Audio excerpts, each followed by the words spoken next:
Good morning students, स्वागत है आप सभी का इस वीडियो लेक्चर में। आज हम बात करने वाले हैं रासायनिक उर्वरकों में अमोनियम सल्फेट की।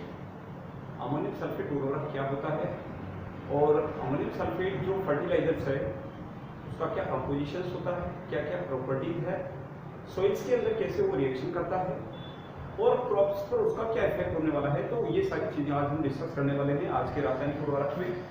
चलिए शुरू करते हैं आज का टॉपिक। और आज का हमारा टॉपिक है अमोनियम सल्फेट। अमोनियम सल्फेट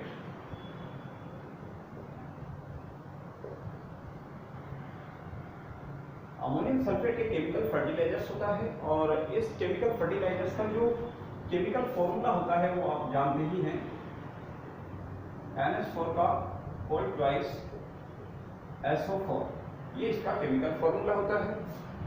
इसके केमिकल फॉर्मूला को देख करके हमें पता चलता है कि ये जो केमिकल फर्टिलाइजर्स है इसके माध्यम से प्लांट्स को या क्रॉप्स को नाइट्रोजन एलिमेंट मिलता है। इसका मतलब क्या हुआ, ये किस कैटेगरी का फर्टिलाइजर्स है? नाइट्रोजिनस केमिकल फर्टिलाइजर्स है। नाइट्रोजन वाला केमिकल फर्टिलाइजर्स है। आपको जरूर याद होगा नाइट्रोजन जो एलिमेंट है वो एक न्यूट्रिएंट्स का काम करता है प्लांट्स में और बहुत ही ज़्यादा एसेंशियल होता है। लेकिन ये जो नाइट्रोजन एलिमेंट्स है ये सबसे ज़्यादा जो मिलता है वो यूरिया में मिलता है। लगभग 46% जो है वो यूरिया में मिलता है। लेकिन यूरिया के अलावा कैल्शियम अमोनियम नाइट्रेट है और उसके बाद ये उर्वरक आता है जिसमें जो है नाइट्रोजन एलिमेंट बहुत ज़्यादा अमाउंट में मिलता है। अब थोड़ा सा इसका केमिकल कंपोजिशन के बाद इसका इनसे संगठन क्या होता है तो उसके बारे में बात करें। एक एक टॉपिक को एक एक बिंदु के माध्यम से इसको समझते चलते हैं। सबसे पहले इसका कंपोजिशन देखते हैं। तो इसका कंपोजिशन क्या होता है इस केमिकल फर्टिलाइजर्स का, तो सबसे पहले इसमें देख सकते हैं ह्यूमिडिटी।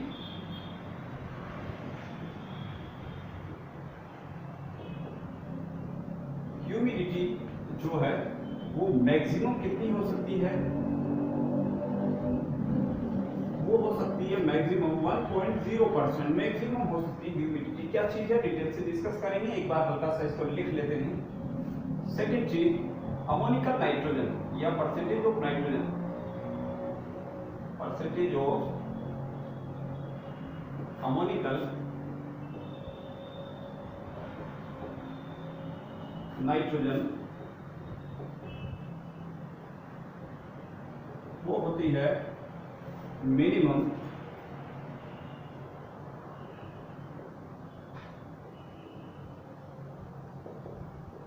20.60%। ध्यान रखिएगा ये नाइट्रोजन की अमाउंट होती है। इसके अलावा free acid, amount of free acid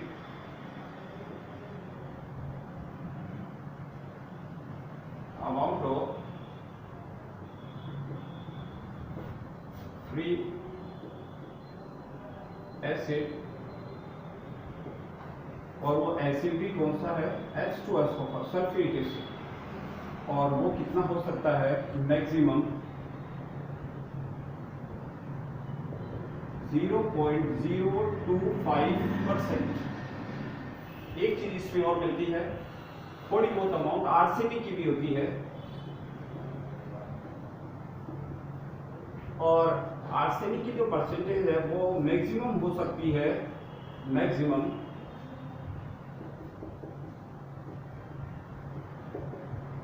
0.01%। तो ये कुछ इस तरीके से इसका केमिकल कंपोजिशन हो जाता है। एक एक चीज को डिस्कस कर लेते हैं। ह्यूमिडिटी को बोला जाता है नमी। कोई भी केमिकल फर्टिलाइजर्स होता है उस केमिकल फर्टिलाइजर्स में थोड़ी बहुत अमाउंट ह्यूमिडिटी की होती है, थोड़ी बहुत मात्रा नमी की होती है। लेकिन खास बात ये ध्यान रखनी है कि किसी फर्टिलाइजर्स में अगर ह्यूमिडिटी जो है वो 1.0% या 1.5% से ज़्यादा होगी तो ऐसी कंडीशंस में वो केमिकल फर्टिलाइजर्स को ज़्यादा जल्दी डिस्ट्रॉय कर सकती है, जल्दी ही वो उसे डिकम्पोज कर देगी और वो केमिकल फर्टिलाइजर ज़्यादा यूजफुल नहीं होगा। तो यूँ माना जा सकता है ह्यूमिडिटी जितनी कम हो उतना ज़्यादा अच्छा है। और उसके बाद दूसरी चीज है परसेंटेज ऑफ नाइट्रोजन। यहाँ अमोनिकल नाइट्रोजन शब्द है, ध्यान रखिएगा। अमोनिकल, अमोनिकल का मतलब होता है अमोनियम आयन में से जो नाइट्रोजन है, अमोनियम आयन है। ये कौन सा आयन है? Ammonium ion. अमोनियम आयन जो है, इस अमोनियम आयन में जो नाइट्रोजन प्रेजेंट है, इसी नाइट्रोजन को कहा जाता है अमोनिकल नाइट्रोजन। मिनिमम हो सकती है 20.60%, ठीक है। तो ये इसमें नाइट्रोजन की अमाउंट होती है। और साथ ही साथ अमाउंट ऑफ फ्री एसिड, यहाँ ध्यान देना है फ्री एसिड, और वो एसिड भी कौन सा है? Sulphuric acid, H2SO4। तो इससे पता चलता है कि H2SO4 की थोड़ी बहुत अमाउंट इसमें होती है, और लगभग कितनी होती है? 0.025% होती है, ज़्यादा से ज़्यादा। अब यहाँ पर बात आती है सल्फ्यूरिक एसिड कहाँ से आया, तो ध्यान दीजिएगा। ये हमारा जो अमोनियम सल्फेट है, इस अमोनियम सल्फेट में अगर हम देखें तो जो सल्फेट आयन है, ये वाला सल्फेट आयन, ये H2SO4 से ही आता है। ध्यान रखिएगा, जब अमोनियम सल्फेट फर्टिलाइजर्स का प्रोडक्शन होता है बड़े बड़े कारखानों में, ऐसी कंडीशंस में सल्फ्यूरिक एसिड को यूज में लिया जाता है बनाने की प्रोसेस में। तो उसमें उसके फॉर्मेशन की प्रोसेस में कुछ अमाउंट सल्फ्यूरिक एसिड की उसी फर्टिलाइजर्स में रह सकती है, और वो मैक्सिमम अमाउंट हो सकती है 0.025%, ठीक है। तो ये थोड़ी बहुत अमाउंट उसमें होती है। साथ ही साथ उसमें कुछ मात्रा आर्सेनिक एलिमेंट की भी हो सकती है। आर्सेनिक एक एलिमेंट है, आप जानते हैं। आर्सेनिक एलिमेंट की अमाउंट मैक्सिमम हो सकती है 0.01%, इससे ज़्यादा नहीं होती है। तो मोटे मोटे तौर पर अगर रफ देखा जाए तो ये इसका एक कंपोजिशन होता है अमोनियम सल्फेट का। थोड़ा आगे बढ़ते हैं कंपोजिशन के बाद, अब हम बात करते हैं कि इसकी क्या प्रॉपर्टीज होती है, ठीक है, क्या क्या इसके विशेषताएं होती है, और सॉइल्स के अंदर कैसी रिएक्शंस ये करता है। तो आज स्टार्ट करते हैं आगे वाला पॉइंट, प्रॉपर्टीज।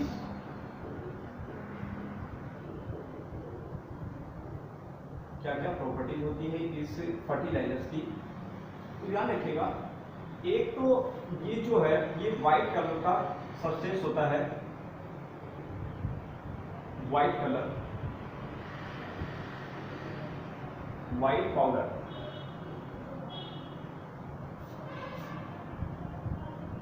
व्हाइट पाउडर होता है, और साथ ही साथ ये जो इसकी कुछ विशेषताओं में देखा तो वाटर सोल्यूबल होता है। सबसे मेन चीज व्हाइट कलर का सब्सटेंस है ये फर्टिलाइजर्स, और दूसरी चीज वाटर सोल्यूबल होता है। नमी के संपर्क में आते ही ये जल्दी से आयनित हो जाता है, आयन का फॉर्मेशन करता है।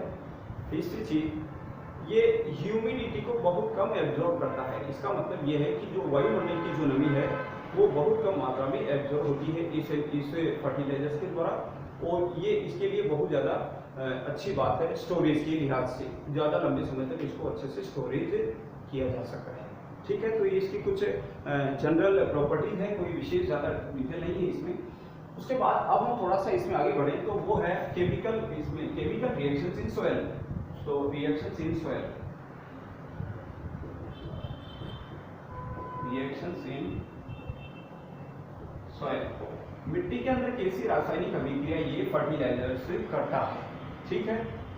हम इसका नेचर देखें तो अमोनियम सल्फेट जो है एक आयनिक कंपाउंड माना जाता है, एक आयनिक कंपाउंड है। और हम सब जानते हैं जो आयनिक कंपाउंड होते हैं वो जब भी वाटर के कांटेक्ट में आते हैं या नमी के संपर्क में आते हैं, ऐसी कंडीशंस में वो अपने अपने आयनों में डिकम्पोज हो जाते हैं। तो यहाँ पर भी अगर हम इसकी रिएक्शंस में देखें तो सबसे पहले जो अमोनियम सल्फेट फर्टिलाइजर है, वो अमोनियम सल्फेट फर्टिलाइजर्स जैसे ही ह्यूमिडिटी के कांटेक्ट में आएगा, नमी के संपर्क में आएगा, वैसे ही अमोनियम आयन में और सल्फेट आयन में कन्वर्ट हो जाएगा। यह है अमोनियम आयन,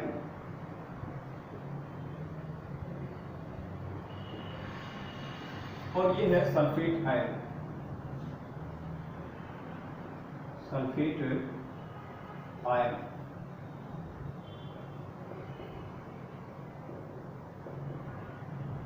तो इस तरीके से दो आयन का फॉर्मेशन होता है। अब यहाँ पर ध्यान देना, ये जो अमोनियम आयन है, ये अमोनियम आयन क्या करता है, जो सॉइल पार्टिकल्स है,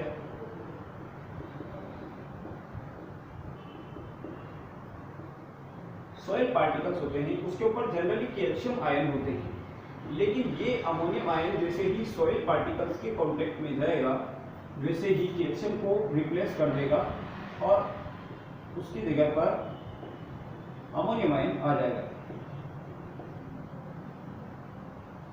सॉइल पार्टिकल्स है उसके ऊपर अमोनियम आयन आ जाएगा और कैल्शियम को रिप्लेस कर देगा। ठीक है, सॉइल पार्टिकल्स पर जैसे ही अमोनियम आयन आ जाएगा तो आप ध्यान रखिएगा, जो गेहूं जैसी फसलें होती है उन फसलों में एक विशेषता होती है कि वो नाइट्रोजन को अमोनियम आयन के माध्यम से भी पौधों से सॉइल से ले सकते हैं, जबकि जो मैक्सिमम जो मेजॉरिटी ऑफ क्रॉप्स जो होती है, ज़्यादातर जो फसलें होती है वो अमोनियम आयन के माध्यम से नाइट्रोजन को कंज्यूम नहीं कर पाती है, बल्कि नाइट्रेट आयन के फॉर्म में नाइट्रोजन को लेती है। तो इसके लिए क्या होगा कि सॉइल्स के अंदर कुछ बैक्टीरिया होते हैं जैसे नाइट्रोसोमोनास और नाइट्रोबैक्टर। इस टाइप के बैक्टीरिया क्या करते हैं कि जो सॉइल पार्टिकल्स के ऊपर जो अमोनियम आयन है जो फर्टिलाइजर से आया है, उस अमोनियम आयन का ऑक्सीडेशन करते हुए पहले नाइट्राइट आयन में कन्वर्ट करते हैं और nitrite ion ultimately nitrate ion में कन्वर्ट हो जाता है और नाइट्रेट आयन से प्लांट्स जो है वो उस नाइट्रोजन को कंज्यूम कर सकते हैं। तो ये अमोनियम आयन नाइट्राइट और नाइट्रेट आयन में कैसे कन्वर्ट होता है उसकी रिएक्शन हमने इससे पहले वाले फर्टिलाइजर्स में भी देखी है और यहाँ पर भी एक बार रिपीट कर लेते हैं। जैसे जो अमोनियम आयन है NH4+ आयन, ये जैसे ही ऑक्सीजन के कॉन्टेक्ट में आएंगी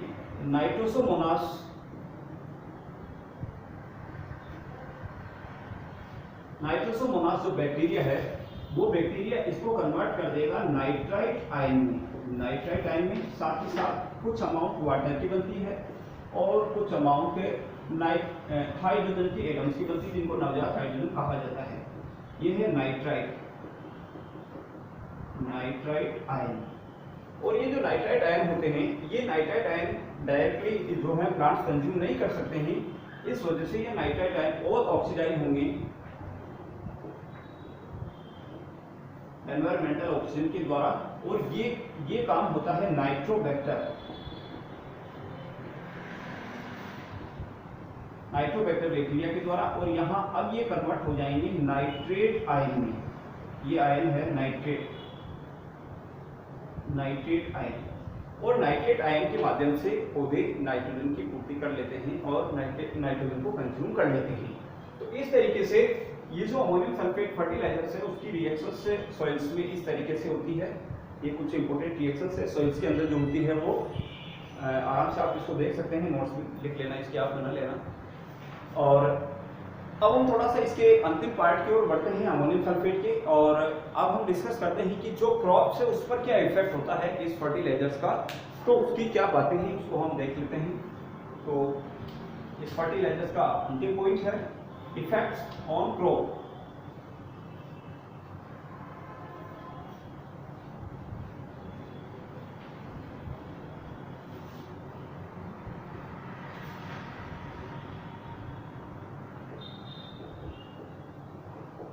इफेक्ट ऑन क्रॉप।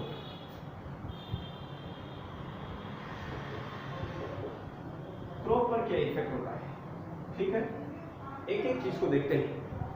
एक तो ये नाइट्रोजनस केमिकल फर्टिलाइजर्स होता है और आप जानते हैं कि जो नाइट्रोजन एलिमेंट है वो न्यूट्रिएंट का काम करता है प्लांट्स में और सभी फसलों में सभी क्रॉप्स के लिए बहुत ही ज़्यादा इंपॉर्टेंट न्यूट्रिशंस माना जाता है। तो इसका मतलब क्या हुआ कि इस फर्टिलाइजर्स का प्रयोग सभी क्रॉप्स में किया जा सकता है, सभी फसलों के लिए लाभदायक होता है। दूसरी इंपॉर्टेंट चीज, ये जो फर्टिलाइजर्स है इसका प्रयोग स्टैंडिंग क्रॉप्स पर भी किया जा सकता है, खड़ी फसलों में भी इसको बिखेर करके इसका प्रयोग किया जा सकता है, स्टैंडिंग क्रॉप्स में भी इसका प्रयोग यूजफुल होता है।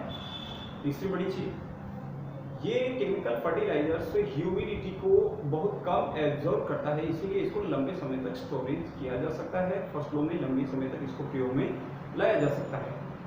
अगली इंपॉर्टेंट बात है कि इस फर्टिलाइजर से अमोनियम आयन के माध्यम से नाइट्रोजन एलिमेंट तो प्लांट्स को मिलता ही मिलता है, लेकिन आप इसके मॉलिक्यूलर फॉर्मूला को देखेंगे तो इसके मॉलिक्यूलर फॉर्मूला में सल्फर भी दिखाई दे रहा है। और आप ध्यान रखिएगा, इस इस फर्टिलाइजर्स के द्वारा लगभग 24% सल्फर भी प्लांट्स को मिलता है। ध्यान रखिएगा, नाइट्रोजन के अलावा इसमें सल्फर होता है और लगभग उसकी अमाउंट 24% होती है।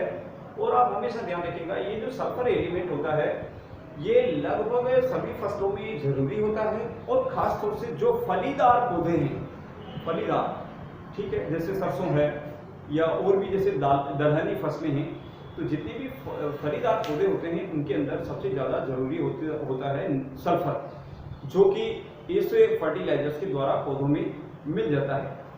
ठीक है, तो इस तरीके से कुछ इसके इंपॉर्टेंट जो चीज़ें हैं उसको हम देख रहे हैं। और इसके अलावा कुछ और बातें हो सकती हैं, जैसे फर्टिलाइजर्स के माध्यम से जो प्लांट्स है उनको धीमी गति से नाइट्रोजन मिलती रहती है, क्योंकि हम जानते हैं जो अमोनियम आयन है वो नाइट्रोसोमोनास और नाइट्रोबैक्टर की हेल्प से नाइट्रेट आयन में कन्वर्ट होता है। तो एक लंबे प्रोसेस के माध्यम से वो नाइट्रेट आयन में फर्टिलाइजर्स के माध्यम से प्लांट्स को नाइट्रोजन जो है वो बहुत ही धीमी गति के माध्यम से मिलता रहता है और नाइट्रोजन की पूर्ति होती है। नाइट्रोजन के साथ साथ सल्फर जो एलिमेंट है उसकी पूर्ति भी प्लांट्स में होती रहती है। तो मोटे तौर पर अमोनियम सल्फेट क्या है, क्या कंपोजिशंस है, क्या क्या प्रॉपर्टीज होती है, और मेन इंपॉर्टेंट पार्ट है कि सॉइल्स में इसकी कैसी रिएक्शंस होती है, वो आज के हमने इस वीडियो में जरूर देख लिया है। तो ये वीडियो आपको जरूर समझ में आया होगा। तो इस वीडियो को अब हम यहीं विराम देते हैं, इस पॉइंट को यहीं विराम देते हैं। नेक्स्ट टॉपिक नेक्स्ट लेक्चर में हम स्टार्ट करेंगे। तो आज के लिए बस इतना ही। Thank you.